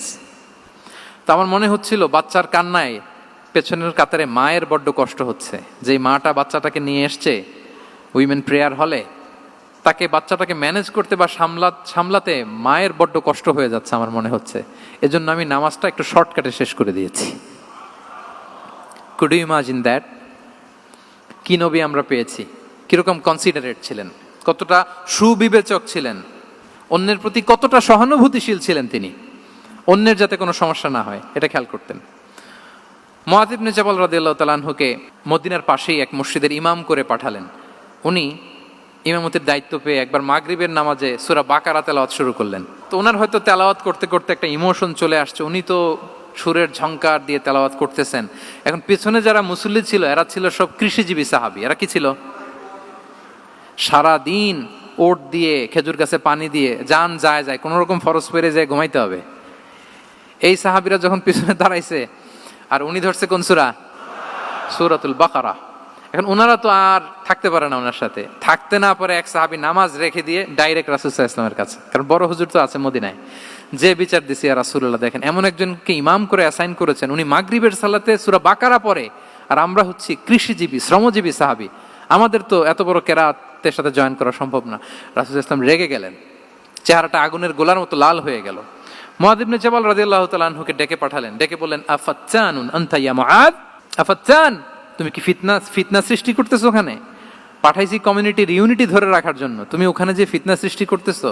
তুমি কি সাব্বিহ ইসমা রাব্বিকাল আ'লা এই সূরা তোমার মুখস্থ নাই? ওয়াদ-দুহা ওয়াল-লাইলি ইযা সাজা এটা পারো না?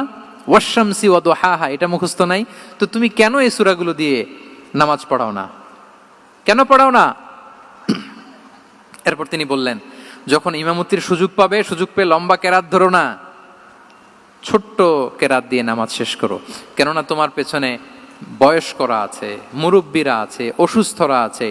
জাল হাজা, তার একটা জরুরি কাজ পড়ছিল, যাচ্ছিল, হঠাৎ মাগরিবের আজান, ভাবলো রাস্তার পাশে যেহেতু আজান দিছে নামাজটা পড়ে নেই। নামাজে ঢুইকে দেখছে আপনি সূরা বাকারা ধরছেন, তো বেচারা কি কাজ করবে না কি করবে? আর তার তো নিয়ত ছিল ফরজ নামাজটা পড়ি যে বাস ধরবো, এখন আপনি ধরছেন কোন সূরা? বাকারা।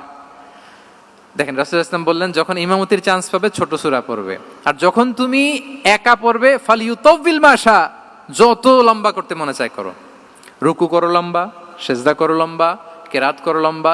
রাসূল সাল্লাল্লাহু আলাইহি ওয়াসাল্লাম তো রাতে আধা ঘন্টা 40 মিনিট প্রথম রাকাতে কেরাত পড়তেন, এরপরে আবার 40 মিনিট রুকুতে থাকতেন, রুকু থেকে দাঁড়ায় আবার 40 মিনিট, আবার সেজদায় যেয়ে 40 মিনিট, এরপরে সেজদা থেকে 2 সেজদার মাঝখানে আবার 40 মিনিট, 2 রাকাত দিয়ে এরকম রাতও শেষ করে দিয়েছেন। তো আপনার লম্বা যদি পড়তে মনে চায়, আপনি তো আপনার ব্যক্তিগত নফল সালাতে এভাবে লম্বা করবেন। কিন্তু আমাদের হয়ে গেছে উল্টা, একাকী নামাজ কোন রকম রুকু সেজদা এরকম হয়ে গেছে না অনেকটা।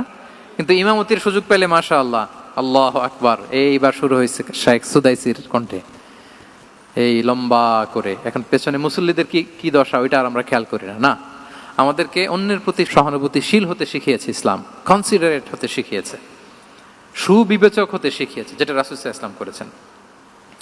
এবং রাসূল সাল্লাল্লাহু আলাইহি ওয়াসাল্লাম কোনো কাজে কাউকে পাঠালে ওনার বিখ্যাত সে বাণীটা বলে দিতেন যে ইয়াসসিরু ওয়ালা তুআসসিরু বাশশিরু ওয়ালা তুনাফিরু, সহজ করে উপস্থাপন করো, কঠিন করো না। সুসংবাদ দিও, মানুষকে দিন থেকে ভাগিও না। আমরা মানুষকে ভয় দেখাই, আমরা এত কঠিন করে ইসলামকে উপস্থাপন করি, মানুষ বলে আগে যেটা করতাম ওইটাই ভালো। তো আমরা যেন দিনকে কঠিন না করি, আমাদের কোনো অ্যাটিটিউডের কারণে যেন মানুষ ইসলাম থেকে ভেগে না যায়। আরেকটা উদাহরণ দেখুন, একবার মাগরিবের কিংবা এশার নামাজে রাসূল সাল্লাল্লাহু আলাইহি ওয়াসাল্লাম লম্বা সেজদা দিলেন। এত লম্বা সেজদা তিনি কখনো দেন না। নামাজ শেষে সাহাবারা জিজ্ঞেস করলেন, ইয়া রাসূলুল্লাহ, আপনি কি নামাজের মাঝখানে অসুস্থ হয়ে গেলেন নাকি? অথবা কোরআনের আয়াত নাজিল হলো নাকি, ওহী নাজিল হলো নাকি? রাসূল সাল্লাল্লাহু আলাইহি ওয়াসাল্লাম বললেন, কুল্লু যালিকা লাম ইয়াকুন ওয়ালাকিন নাবনি ইরতাহালানি ওয়া কারিহতু আন উআজ্জিলাহু হাত্তা ইয়াকদিয়া হাজাতাহ বললেন না, অসুস্থ হই নাই, ওহিও নাজিল হয় নাই। আমি যখন সেজদায় গিয়েছি, আমার দুই ছোট নাতি হাসান হোসেন আমার কাঁধের উপরে চেপে বসেছে।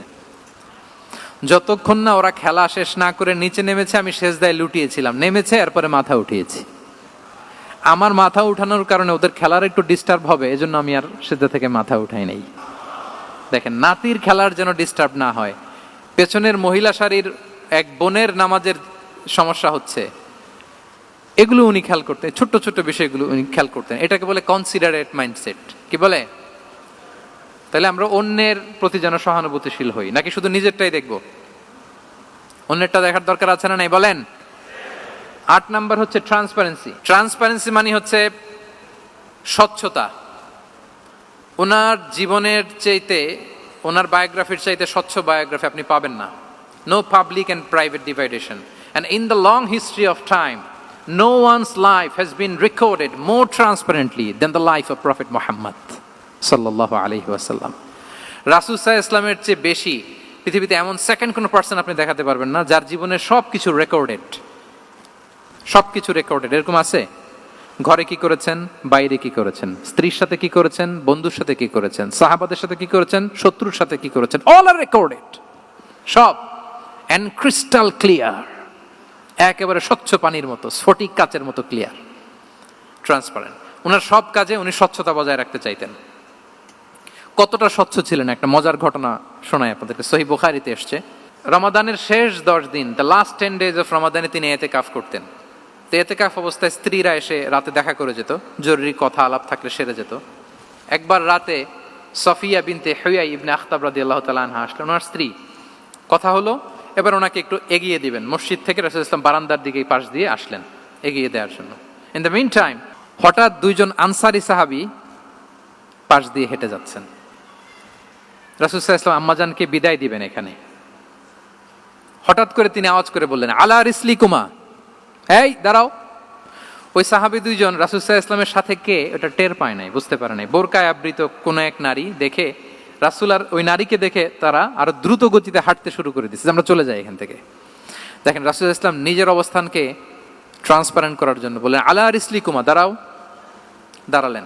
তখন রাসূল সাল্লাল্লাহু আলাইহি ওয়াসাল্লাম বললেন যে, ইন্নাহা উম্মুকুম সফিয়া, আমার পাশে যাকে দেখতে পাচ্ছ, বলে দেয়া ভালো যে সে কিন্তু অন্য কোনো নারী নয়, সে তোমাদের মা উম্মুল মুমিনিন সফিয়া। সাহাবারা বলে, সুবহানাল্লাহ ইয়া রাসূলুল্লাহ, ইয়া রাসূলুল্লাহ, এ কেমন কথা? আপনি কেন আমাদের কাছে জবাবদিহি করতে যাচ্ছেন বা ক্লারিফাই করছেন? আপনার পাশে কোনো নারী এত রাতে যদি দাঁড়িয়ে থাকে, তিনি তো আমাদের মাদের মধ্যে থেকেই তো একজন হবেন, কেন আপনি বলতেছেন? তখন রাসূল সাল্লাল্লাহু আলাইহি ওয়াসাল্লাম বললেন যে, না, ইন্না শাইতানা ইয়াজরি মিনাল ইনসানি মাজরাদ দাম, শয়তান মানুষের রগে রগে চলাচল করে। ওয়া ইন্নী খাশিতু আইয়ুকযিফা ফি কুলুবিকুমা শাররান, আরেক বর্ণনায় আছে শাইআন, আমার ভয় হয় হয়তো শয়তান কোনো সন্দেহের উদ্রেক তোমাদের হৃদয়ে ঢুকায় দিতে পারে। সুবহানাল্লাহ। এজন্য আমি ক্লিয়ার করে দিলাম, এটা আমার বউ, আমার স্ত্রী, তোমাদের মা সফিয়া। দুজন সাহাবী যদি চলে যায়, এমন হতেই পারতো বাড়িতে যে একজন আরেকজনকে জিজ্ঞেস করতে পারতো যে, আচ্ছা, নবীর পাশে যে কালো বোরকা পরা মহিলাটা ছিল, দেখছো না, এটা কে? তখন একজন হয়তো বলতো, কে আর হবে, আমাদের মাই তো হবে, কোনো এক মা। আরেকজন বলবে, আমাদের উম্মুল মুমিনের কেউ ছিল নাকি অন্য কেউ? এরকম একটা হুট করে সন্দেহের উদ্রেক মাথায় আসতে পারে না যে ওনার স্ত্রী ছিল না অন্য কেউ ছিল? আসতে পারে কি পারে না বলেন? ওই সন্দেহের অবকাশটুকু রাসূল সাল্লাল্লাহু আলাইহি ওয়াসাল্লাম রাখেন নাই। উনি বলে দিলেন যে, এটা তোমাদের মা, এটা সফিয়া। এই সন্দেহের অবকাশের কোনো সুযোগ নাই। তাহলে রাসূল সাল্লাল্লাহু আলাইহি ওয়াসাল্লামের পুরো লাইফ ছিল ট্রান্সপারেন্ট, একেবারে স্বচ্ছ। তাহলে রাসূল সাল্লাল্লাহু আলাইহি ওয়াসাল্লামের লাইফ তিনি কত স্বচ্ছতার সাথে কাটিয়েছেন, এটা ক্লিয়ার না আমাদের সাথে? Transparent mindset. 9 নাম্বার হচ্ছে অ্যাপ্রিশিয়েটিভ, অর্থাৎ অন্যের প্রশংসা করা। আমরা অনেক সময় অন্য কেউ ভালো কাজ করলে অ্যাপ্রিশিয়েট করতে চাই না, আমরা গুণমুগ্ধ হই কিন্তু গুণগ্রাহী হতে চাই না, অন্যরে ক্রেডিট দিতে চাই না, তার ভালো কাজে স্বীকৃতি দিতে চাই না। হয়তো আমার দলের লোক না, বা আমার চিন্তার লোক না, বা আমার সার্কেলের লোক না, তার প্রশংসা করতে চাই না, তার গুণগ্রাহী হতে চাই না। এরকম মেন্টালিটি আমরা অনেকে ক্যারি করি না? রাসূল সাল্লাল্লাহু আলাইহি ওয়াসাল্লাম এটা করেননি। ভালো কিছু দেখলে মুসলিম হোক অমুসলিম হোক অ্যাপ্রিশিয়েট করতেন। Basically he develop the culture of appreciation. এটা আমাদের করতে হবে। আপনার ছেলে ভালো কিছু করেছে, অ্যাপ্রিশিয়েট করেন, ও কনফিডেন্স ফিরে পাবে। আপনার স্ত্রী ভালো রান্না করেছে, অ্যাপ্রিশিয়েট করেন, সে আনন্দিত হবে। আপনার বন্ধু ভালো কিছু একটা করেছে, তাকে ইন্সপায়ার করেন, অ্যাপ্রিশিয়েট করেন। রাসূল সাল্লাল্লাহু আলাইহি ওয়াসাল্লাম একবার এক বৈঠকে 8 জন সাহাবীকে 8টা কমপ্লিমেন্ট দিয়েছেন। 8টা অ্যাপ্রিসিয়েশন দিয়েছেন। তিনি বলেছেন আরহামু উম্মতি বি উম্মতি আবু বকর। দেখেন 8 জন সাহাবীর 8টা গুণের বর্ণনা দিচ্ছেন। তিনি বললেন আমার উম্মতের মধ্যে সবচাইতে রহম দিলের সাহাবী হচ্ছে কে? আবু বকর রাদিয়াল্লাহু তাআলা। এত রহম দিলের ছিলেন, উনি যখন আল্লাহ রাসূল সাল্লাল্লাহু আলাইহি ওয়াসাল্লামের ইন্তেকালের পরে মসজিদে নববীতে যখন নামাজে দাঁড়াতেন, কান্নার চোটে উনি কেরাতই পড়তে পারতেন না। কমপ্লেন করতো সাহাবারা যে আমরা তো কেরাত বুঝি না, একটু স্পষ্ট করে পড়েন, কান্না একটু থামান। কেন কাঁদতেন? কারণ উনি যখন নামাজে দাঁড়াতেন ওনার ফিলিংসটা হতো এরকম যে কাইফা আকুমু মাকামা রাসূলিল্লাহ, আমি রাসূলের জায়গায় কিভাবে দাঁড়াই? এখানে তো আমার রাসূল দাঁড়িয়ে ইমামতি করেছেন, আমি নবীর জায়গায় দাঁড়িয়ে কিভাবে নামাজটা পড়াই? এই অনুভব থেকে উনি যে কাঁদতে শুরু করতেন, এই কান্নার ধাক্কায় উনি আর তেলাওয়াতই আগাতে পারতেন না। আরহামু উম্মতি বি উম্মতি আবু বকর। আমার উম্মতের মধ্যে সবচাইতে রহম দিলের হচ্ছেন আবু বকর। ও আসাদ্দুহুম ফি আমরিল্লাহি ওমর। দেখেন প্রশংসা করতেছেন। আর আমার উম্মতের মধ্যে আল্লাহর দ্বীন বাস্তবায়নে সবচাইতে কঠোর হচ্ছে ওমর। মুনাফিকরা ওনাকে জমের মতো ভয় পেত, ইভেন শয়তান ভয় পেত। রাসূল সাল্লাল্লাহু আলাইহি ওয়াসাল্লাম বলেন ওমর, তুমি যদি এই রাস্তা দিয়ে হাঁটো, শয়তান যদি দেখতে পায়, শয়তান এই রাস্তা রেখে দিয়ে অন্য কোনো রাস্তা থাকলে ওইটা দিয়ে হাঁটে। সুবহানাল্লাহি বিহামদিহি। আমাদের অনেক সময় এমন হয় না যে আমাদের বাচ্চারা, ছেলেমেয়েরা খেতে চায় না, আমাদের নাতি নাতনিরা খেতে চায় না, মায়েরা খাবার নিয়ে পেছনে পেছনে ঘুরে, আর তখন ভয় দেখায় এই রাত্রিবেলা তাড়াতাড়ি খাও, ওই যে বাঘ আসবে বাঘ, বিড়াল আসবে বিড়াল, তাড়াতাড়ি না খেলে কিন্তু ভূত আসবে ভূত। এরকম বলেন আপনারা? বলেন না?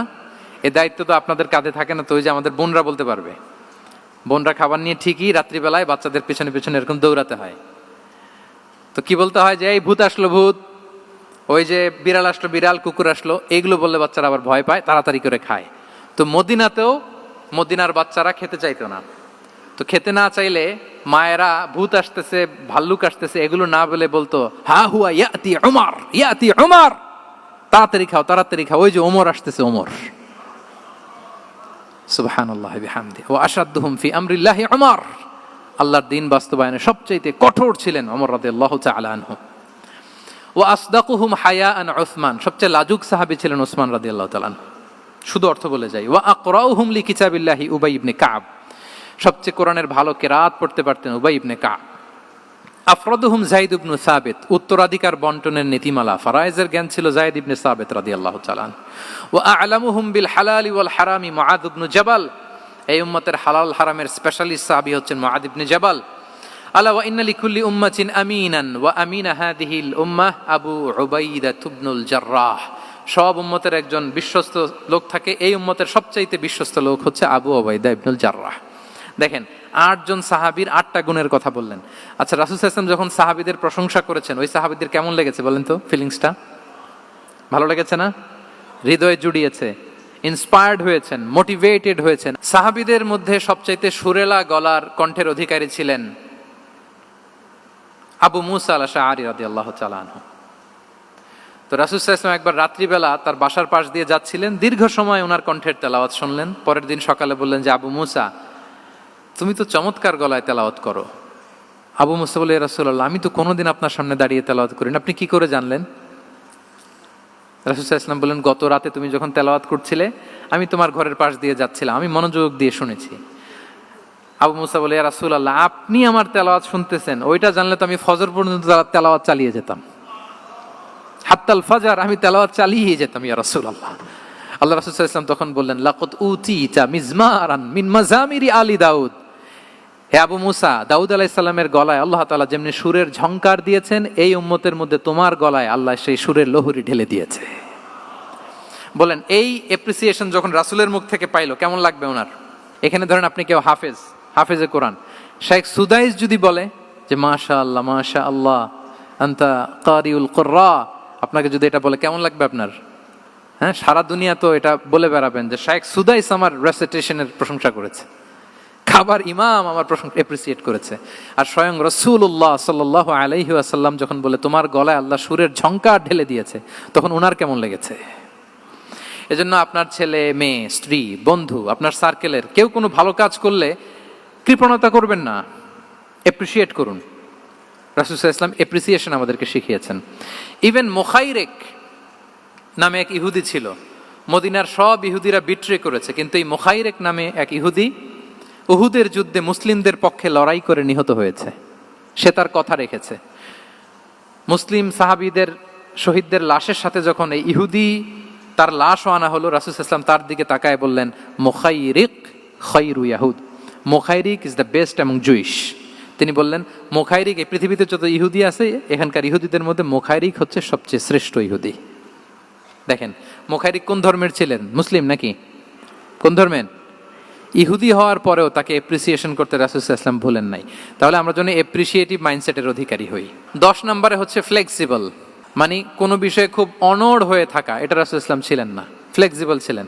আমরা অনেক সময় বলি না যে ভাই আপনি কি 9টায় আসতে পারবেন না 10টায়, বলে আম ফ্লেক্সিবল উইথ দিস, মানে যেটা বলবেন আমার সমস্যা, এরকম ইজি গোয়িং ছিলেন উনি, গো ধরে থাকতেন না, যে কোনো পরিস্থিতিকে সামলে নিতেন। ফ্লেক্সিবল হচ্ছে যে কোনো পরিবেশ পরিস্থিতির সাথে নিজেকে মানিয়ে নেওয়া, খাপ খাওয়া, নিজেকে সামলে নেওয়া, সলিউশন বের করে ফেলা, এটা রাসূল সাল্লাল্লাহু আলাইহি ওয়াসাল্লামের ছিল, এটাকে বলে ফ্লেক্সিবল মাইন্ডসেট।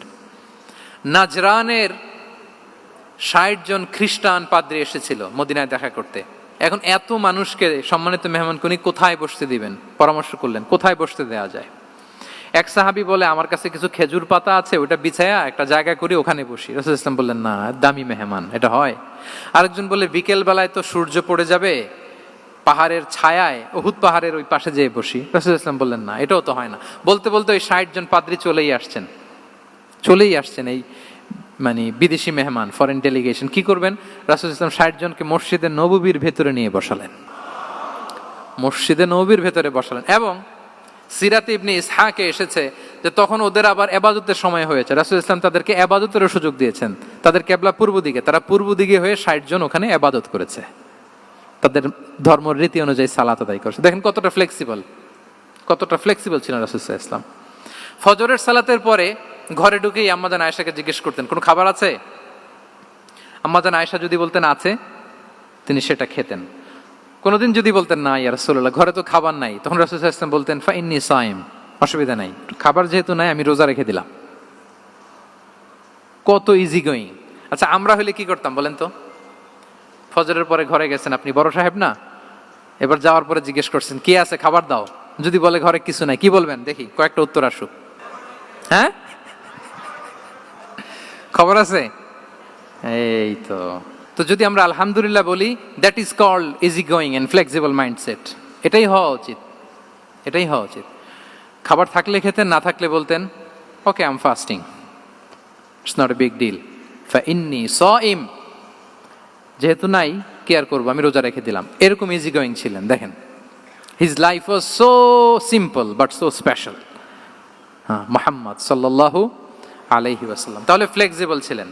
11 নাম্বার হচ্ছে অপটিমিস্টিক মাইন্ডসেটের অধিকারী ছিলেন। অপটিমিস্টিক, প্যাসিমিস্টিক ছিলেন না, মানে ইতিবাচক চিন্তা করতেন সবসময়। কি চিন্তা করতেন? আপনি আজকের এই হল রুমের কিছু ভুল ধরতে পারবেন না? যদি বলে যে কয়েকটা ভুল ধরেন, বলবেন যে এই সমস্যা, সাউন্ডের সমস্যা, ওইদিকে এটা নাই, ওইদিকে এটা নাই, এটা হচ্ছে ভুল। আপনি প্যাসিমিস্টিকটা ধরলেন। এবার যদি বলা হয় আজকের এই প্রোগ্রামের কয়েকটা পজিটিভ দিক বলেন, তখন আপনি কিন্তু কয়েকটা পয়েন্ট বের করতে পারবেন যে এটা ছিল একটা ইতিবাচক দিক, এই প্রোগ্রামের এটা ছিল একটা পজিটিভ দিক। তো রাসূল সাল্লাল্লাহু আলাইহি ওয়াসাল্লাম ওই পজিটিভ দিকগুলোতে ফোকাস করতেন। Come back positive, not go back negative. রাসূল সাল্লাল্লাহু আলাইহি ওয়াসাল্লামের কাছে এসে যদি কেউ বলতে ইয়া রাসূলুল্লাহ আমি খুব অসুস্থ, রাসূল সাল্লাল্লাহু আলাইহি ওয়াসাল্লাম বলতেন লা বাসা আলাইকা তুহুরুন ইনশাআল্লাহ। ইয়া রাসূলুল্লাহ আমি অসুস্থ, রাসূল সাল্লাল্লাহু আলাইহি ওয়াসাল্লাম বলতেন আরে don't worry, it will cleanse up you from your sins if Allah wish, ইনশাআল্লাহ এতে তোমার যে গুনাহ টুনা আছে, পাপ আছে, এই পাপগুলোকে আল্লাহ তাআলা এই অসুস্থতা দিয়ে মোচন করে দিচ্ছেন। পড়েন সুবহানাল্লাহ। তাইলে আপনি অসুস্থতার মধ্যে একটু হালকা হলেন না, যে জ্বরে ভুগতেছি কিন্তু এই জ্বরে নাকি আমার গুনাহ মাফ হয়ে যায়। পেটের ব্যথায় আক্রান্ত, মাথা ব্যথায় আক্রান্ত, কিন্তু এটাতে নাকি আল্লাহ আমার পাপ মোচন করে দেয়, তাহলে একটু ভালো লাগবে না? তাহলে দেখেন একটা কঠিন পরিবেশকে রাসূল সাল্লাল্লাহু আলাইহি ওয়াসাল্লাম শহজ করতেন। অসুস্থ শুনলেই লা বাস তুহুরুন ইনশাআল্লাহ, আর কিছু হবে না, আল্লাহ তোমার গুনাহ মাফ করে দিচ্ছে। অসুস্থ ব্যক্তি দেখলেই মাথায় হাত দিয়ে দোয়া করতেন আল্লাহুম্মা রাব্বান নাস আযহিবিল বাস ইশফি আনতাশ শাফি লা শিফাআ ইল্লা শিফাউক শিফাআন লা ইউগাদিরু সাকামা। উজ্জীবিত হয়ে যেত অসুস্থ ব্যক্তি। আমরা কি করি? কাউকে অসুস্থ দেখলে, রোগাক্রান্ত দেখলে, ওই রোগে সবচাইতে কষ্ট পেয়ে যে মারা গেছে তার ঘটনা বলা শুরু করি যে হায় রে ভাই আপনার ক্যান্সার, আমার এক খালা ছিল ক্যান্সারের 4th স্টেজে চলে গেছিল, 14টা কেমো দেয়া লাগছে, এই যে ফিরিস্তি একেবারে ওনার দাফন কাফন পর্যন্ত। এখন বলেন ওই লোক যাও সুস্থ ছিল, এখন আর সুস্থ থাকবে? কথা বলেন, থাকবে? একটা দিব্যি সুস্থ মানুষকে যদি আপনি বলেন ভাই আপনাকে দেখতে কেমন যেন একটু রোগা রোগা লাগতেছে, অসুস্থ নাকি? এরপরে প্ল্যান করে ধরেন আপনি বললেন, উনি আবার ওদিকে যাওয়ার পরে আরেকজনকে প্ল্যান করে বলতে বললেন, ও বললো ভাই ব্যাপার কি, চেহারাটা কেমন শুকনা শুকনা। এরকম 5 জন বলার পরে ওই বিকেলে কাঁথা গায়ে দিয়ে শুয়ে ফেলবে বিছানায়। তো আপনি অসুস্থ এমনি বানায় ফেলছেন। কিন্তু রাসূলুল্লাহ সাল্লাল্লাহু আলাইহি ওয়া আলিহি ওয়াসাল্লাম উনি বলতেন লাবাস লাবাস আলাইক তাহুরুন ইনশাআল্লাহ, আরে সুস্থ হয়ে যাবা। এজন্য দেখতে গেলে আপনি উৎসাহিত করবেন, বলবেন আরে ভাই আপনারা তো খুব সুস্থ লাগতেছে। কে বলছে আপনি অসুস্থ? অসুস্থতার কোনো ছোঁয়াই তো আপনার মধ্যে নাই। হ্যাঁ, you are looking very fine, চমৎকার লাগতেছে আপনার, কে বলছে? তো ভালো হয়ে যাচ্ছেন। এটা বললে উনি আশা পায়। আর আপনি যদি ওই রোগে সবচেয়ে কষ্ট পেয়ে যে মারা গেল, এই ঘটনা যদি ওনারে শোনান, উনি বাঁচবে বলেন? তাহলে আমরা মানুষকে উৎসাহিত করব, অপটিমিস্টিক হব, প্যাসিমিস্টিক হব না। এবার বলুন হুনাইনের যুদ্ধে, কুইজ, হুনাইনের যুদ্ধ কত হিজরিতে হয়েছিল? 8ম। হ্যাঁ, মাত্র 2-4 জন বলতেছে। আমাদের ওই যে হাসানা ফাউন্ডেশনের একটা সিরা অলিম্পিয়াড চলতেছে, এটাতে অংশগ্রহণ করতে হবে আপনাদের। আমরা প্রতিদিন একটা করে কুইজ জানান দিচ্ছি মানুষদেরকে, একেবারে সব মুখস্থ হয়ে যাবে ইনশাআল্লাহ। তাহলে 8ম হিজরিতে হাওয়াজিন বনু সাকিব গোত্রের বিশাল ব্যাটালিয়ন নিয়ে ওরা আসছে, এবং ওরা আসছে যে আমরা শুধু একা যাব না, আমাদের স্ত্রী বাচ্চা কাচ্চা, আমাদের যার ঘরে যত সম্পদ আছে সব নিয়ে মরুভূমিতে যাব। এটা নিয়ে যাব কেন? সবার মধ্যে যেন ইন্সপিরেশন আসে যে যদি আমরা হারি, আমরা সব শেষ, আমাদের সম্পদও নিয়ে যাবে। আর এগুলো রক্ষার জন্য হলেও মোহাম্মদের বিরুদ্ধে আমাদেরকে জয়লাভ করতে হবে। কি টেকনিক দেখেন! সব যখন নিয়ে দাঁড়াইছে বিশাল বাহিনী, এক সাহাবী এসে বলল ইয়া রাসূলুল্লাহ, কালকে তো আমাদের খবর আছে, এই বাহিনীকে আমরা কি করে পরাস্ত করব? ইয়া রাসূলুল্লাহ, এসে দেখুন, পাহাড় থেকে দেখুন কত বিশাল বাহিনী। রাসূল সাল্লাল্লাহু আলাইহি ওয়াসাল্লাম দেখা মাত্রই বললেন তিলকা গনিমাতুল মুসলিমিনা গাদান ইনশাআল্লাহ। আরবি যারা বোঝেন যে it will be the war booty for the Muslim community tomorrow ইনশাআল্লাহ। আরে এগুলো তো আমরা সব গনিমত আকারে ব্যাগে কইরা মদিনায় নিয়ে যাব। এই যুদ্ধে জয়লাভ করে যা আছে এগুলো উটে করে ওয়ার বুটি হিসেবে মদিনায় নিয়ে যাব। বলার সাথে সাথে সাহাবীদের সব ভয় দূর হয়ে গেল, আবার প্রাণ ফিরে পেলেন, সজীব হয়ে উঠলেন, উজ্জীবিত হলেন। তাহলে আমরা অপটিমিস্টিক হব, আমরা ইতিবাচক চিন্তা করব। এবং ইসলাম আল্লাহ তাআলার ব্যাপারেও আমাদেরকে ইতিবাচক ধারণা রাখতে উৎসাহিত করে। হাদিসে কুদসিতে আল্লাহ বলেন আনা ইনদা যান্নি আবিদি বি, আমার বান্দার নিকট আমি তেমন, আমার বান্দা আমার ব্যাপারে ঠিক যেমন ধারণা করে। আপনি যদি ধারণা করেন আল্লাহ দয়ালু, ঠিকই আল্লাহ তাআলাকে দয়ালু পাবেন। এখন বলেন আল্লাহর ব্যাপারে কার ধারণা কেমন? আল্লাহ তাআলা খুব প্রতিশোধ পরায়ণ না? প্রচন্ড রাগী, আমাদের সবাইকে জাহান্নামে দেওয়ার জন্য বসে আছেন না?